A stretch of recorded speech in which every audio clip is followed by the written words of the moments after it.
Yo tout le monde, c'est Kizame. Aujourd'hui, je fais une vidéo coup de gueule sur Resident Evil 8, ou plutôt la démo de Resident Evil 8, que j'ai faite et qui m'a scandalisé. Franchement, catastrophique. Catastrophique, c'est une honte, quoi. Un mot, honteux. Honteux. Il n'y a pas d'autre mot. Je crois que définitivement, on peut dire que Capcom est mort, quoi. Il n'y a plus de doute, Capcom est définitivement mort. J'avais déjà un doute avec Resident Evil 7. Et puis avec DMC5, catastrophique aussi. Voilà. Et là, RE8, il n'y a plus de doute, quoi. Ils ont carrément pondu des loups-garous, des vampires, des fantômes, je sais pas quoi dans le jeu, quoi. Cherchez pas le rapport avec la saga Resident Evil. Hein. Cherchez pas le rapport avec Biohazard, il n'y en a pas. Voilà. Là, ça n'a plus aucun sens, quoi. C'est catastrophique. Le scénario est nul. Enfin, il n'y a pas encore le jeu, mais ça se profile, quoi. Le scénario est zéro. Comme l'était RE7, un scénario catastrophique aussi. Il fallait sauver une espèce de gourgandine, là. C'était nul, quoi. C'était honteux. Je parlerai pas du style de jeu, hein. C'est un FPS, un peu à la Outlast ou à la Amnesia, là, pour les connaisseurs. C'était après, franchement, après Resident Evil 6, quelle déception, quoi. On va faire un petit récapitulatif de la saga, mais bon, pour faire simple, le style FPS, là, dans des RE récents, déjà que j'aimais pas aimer les Resident Evil Remake, là, le 2 et le 3, qu'un style de jeu, je trouve, beaucoup moins profond que le 5 et le 6. Mais là, c'est encore pire, quoi. Là le style FPS, là, à la Outlast, là, c'est pas possible. C'est juste pas possible. C'est juste pas possible. Alors vous allez me dire, oui, il y a peut-être un intérêt en réalité virtuelle, ouais, ça peut être sympa. Ouais, super. Oui, ça peut être sympa pendant une heure, quoi, avant que ça te foute la gerbe, quoi. Ouais, ça peut être sympa.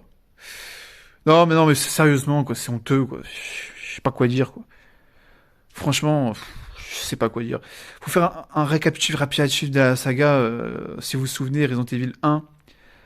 De base, ça devait être un FPS en fait. Donc, les concepteurs originaux, les game designers et Fujiwara, ainsi que le game director Mikami, avaient pour idée de faire un FPS. C'est pas même pas ils avaient pour idée, enfin, ils avaient conceptualisé le jeu totalement FPS avant de tout retirer et de décider de faire un jeu vu de dessus, quoi. Un petit peu à la Hollow in the Dark pour les connaisseurs. Et voilà. Et maintenant, ce qu'ils font en 2020, bah, en 2021, mais ils reviennent en arrière, ils font un FPS. Mais comment on peut avoir de... Oh là là. Comment on peut faire ça? C'est... Bon, rappelez-vous déjà, comment dire, sur GameCube. On avait eu Resident Evil Remake, donc pareil, en vue dessus, très proche des épisodes PlayStation, puis Resident Evil 0, qui était un petit peu l'aboutissement, on peut dire ça, de ce game design. Puis ils avaient fait le fameux Resident Evil 4, qui était une révolution, on peut le dire pour son époque, qui avait un style de jeu TPS, qui était beaucoup plus orienté action. Et du coup, avec l'épisode 5 et l'épisode 6 sur PlayStation 3, ils avaient affiné, on va dire, ce gameplay. Déjà dans l'épisode 5, il l'avait pas mal amélioré avec ce système de jeu corps à corps, avec cette possibilité de jouer en coop, rappelez-vous, énorme, en mode en ligne et hors ligne. Ce système de scoring, cette action vraiment très intense dans le jeu. Puis l'épisode 6, c'était l'aboutissement. En mon sens, c'était complètement l'aboutissement. Cette possibilité notamment de pouvoir tirer accroupi, de pouvoir faire des roulades, le système de couverture, le système de corps à corps encore plus approfondi. Vraiment, c'était l'aboutissement du style, du genre. Pour moi, du genre carrément. Voilà. En mon sens, supérieur au Uncharted et au Gears of War en termes de gameplay. Et là, l'épisode 7, bah, ils font un FPS, quoi. Franchement, je suis fan des FPS, hein, je tiens à le dire, j'adore les FPS. Mais pas pour un jeu d'horreur, quoi. Pas pour un jeu d'horreur. Déjà, en 94, Fujiwara avait déjà compris que c'était de la merde, et Mikami. Déjà, à l'époque, ils avaient compris que c'était de la merde. Alors, comment maintenant, en 2021, ils nous pondent un FPS? C'est honteux. C'est honteux. Le gameplay, il est zéro. C'est lourd, c'est nul. Franchement, même l'ambiance et tout ça, j'ai pas trouvé ça incroyable, hein. La mise en scène, c'est très moyen. Le seul point positif du jeu, bah, c'est le moteur, c'est les graphismes. Voilà. Donc effectivement, le Unreal Engine fait des merveilles, le jeu est sublime. Voilà. Bravo Unreal Engine, bravo aux moteurs japonais, hein, comme toujours, qui font l'excellent travail, mais ça suffit pas, quoi. Ça suffit pas bah, à sauver les meubles. Ah, je suis désolé. Voilà, déjà, faut le dire, les moteurs de Capcom ont toujours été excellents, hein. Rappelez-vous avec le MT Framework, surtout surtout sur RE5, rappelez-vous, c'était complètement une révolution. Puis après, il l'avait amélioré avec la V2 de MT Framework, la version 2, qui proposait vraiment des effets supplémentaires sur les lumières. Et rappelez-vous cette ville de Hong Kong, là, sur Resident Evil 6, qui était juste monumentale. Incroyable, quoi, exceptionnel. Voilà. Donc, on n'est pas surpris par la qualité des moteurs de Capcom, mais là, je suis désolé, ça suffit plus. Les graphismes ne suffisent plus à sauver les meubles. Là, le scénario, le gameplay, c'est trop important, c'est le fondement d'un jeu, et là, c'est plus possible, quoi. Là, rappelez-vous, le scénario du 5 et du 6, c'était exceptionnel, c'était incroyable. Rempli de détails et tout, sur les virus, sur le lore de la saga, avec la saga Wesker, qui s'achevait sur l'épisode 5, puis l'épisode 6, qui rajoutait une dimension supplémentaire. Mais là c'est nul, quoi. Dans le 7, tu dois sauver une gourgandine, tout. Enfin, c'est honteux, quoi. C'est de la merde. Et là, l'épisode 7, ça va être quoi? Ça va être Dracula et les fantômes et les loups-garous. C'est zéro. C'est honteux. C'est honteux. Il n'y a pas d'autre mot. Et après, il y a eu quoi? On a eu l'épisode sur PS3, Capcom, c'était énorme. Ah, je suis désolé. Je veux dire, là, ça devient catastrophique, Capcom. Rappelez-vous, la génération PS3 360, c'était énorme. On n'avait que des hits, on n'avait que des nouvelles licences incroyables.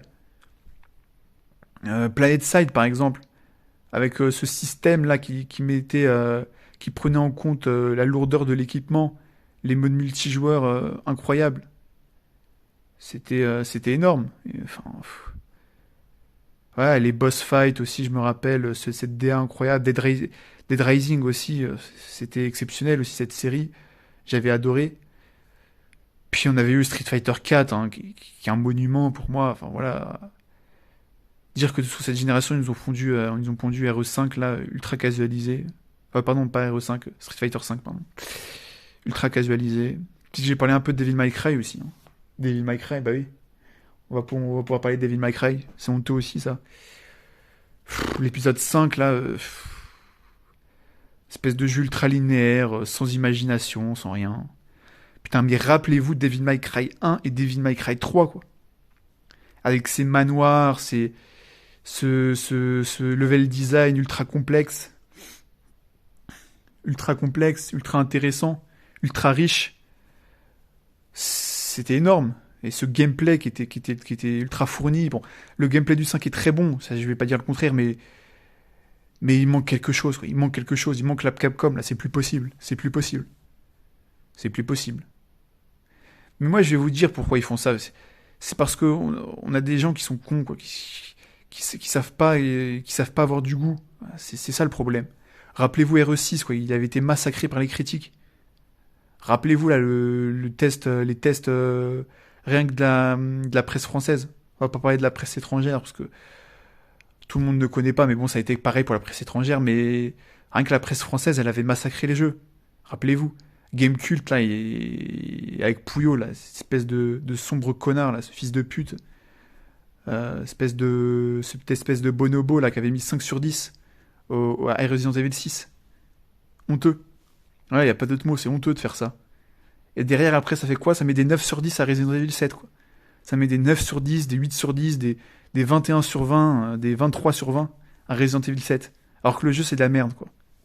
Et Resident Evil 6, ils mettent 5 sur 10, quoi. Ces bâtards. Oh là là, et ça m'énerve, ça m'énerve. Rappelez-vous aussi sur Devil May Cry, là, c'est pareil. C'est la même chose. Devil May Cry 3, énormissime. Et jeuxvideo.com, ils avaient mis 15 sur 20, là.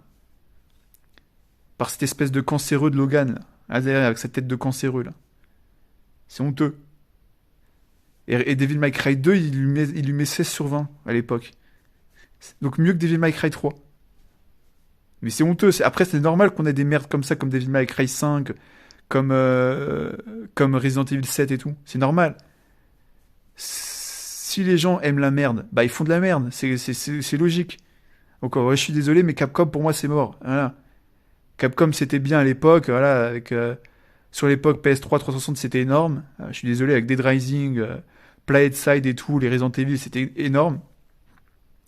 Pareil sur les générations précédentes, hein, je parle de la génération PS3 360, mais je peux parler de toutes les autres générations, hein. Franchement, Capcom, pas citer toutes leurs licences, mais les Megaman, les Ghost and Goblin, toute la compagnie, là, toutes leurs licences énormissimes, franchement, je vais pas tout citer, mais c'était que du lourd, mais là, c'est plus possible. Là, ça devient catastrophique. Là, faut qu'ils se réveillent, Capcom, hein. Franchement, il faut qu'ils nous refont des jeux de ouf. Mais là, c'est mal parti, là. Pour l'instant, dans leur génération, là, dans la dernière génération, ils nous ont fait que de la merde. Que de la merde. Je suis désolé. Capcom est mort. Là, j'ai pas d'autres mots. Voilà. Franchement, c'est catastrophique. C'est honteux. C'est honteux de faire ce genre de jeu. Je vais pas parler de la durée de la démo aussi, hein. Elle fait 20 minutes, quoi. Voilà. 20 minutes et t'as fini la démo. Ah, super, hein, c'est quoi l'intérêt? Voilà. Non, franchement, c'est... En termes de jeu horrifique à la première personne, il y a eu que Peachy, quoi, qui a réussi à s'en sortir, parce qu'il y avait Kojima derrière et la Kojima Prod, qui, faut dire, savent y faire, quoi, en termes de mise en scène, en termes d'horreur, ils savent y faire, quoi. Clairement, ils sont au-dessus du game, quoi. Mais non, mais aujourd'hui, en 2020, tu peux plus faire un FPS comme ça, quoi. C'est plus possible, quoi. Ça va peut-être faire peur à quelques pucelles du gaming, mais là, non. Là, non. Là, je suis désolé, non. Nous, on veut des vrais jeux, quoi. On veut pas de ça, on veut pas de ça. Redonnez-nous du Lost Planet, là. Pas du Planet Side. Redonnez-nous du Planet Side. Redonnez-nous du Dead Rising. Redonnez-nous des jeux comme God Hand, comme Okami. Redonnez-nous des jeux qui ont un vrai gameplay, qui ont une vraie ambiance. Voilà. Là, Capcom, c'est de la merde. Capcom, c'est de la merde. Alors oui, je suis désolé, mais Okami, je sais que c'est pas vraiment un Capcom, c'est Clover Studio. Mais bon, il y a beaucoup de gens de Capcom qui sont dans le développement, donc je fais le raccourci. Oh là là, je sais qu'il y a des connaisseurs. Je sais qu'il y a des connaisseurs. Non, mais là, franchement, la démo, voilà. J'avais envie de faire cette vidéo pour parler de la démo parce que c'était de la merde. Voilà.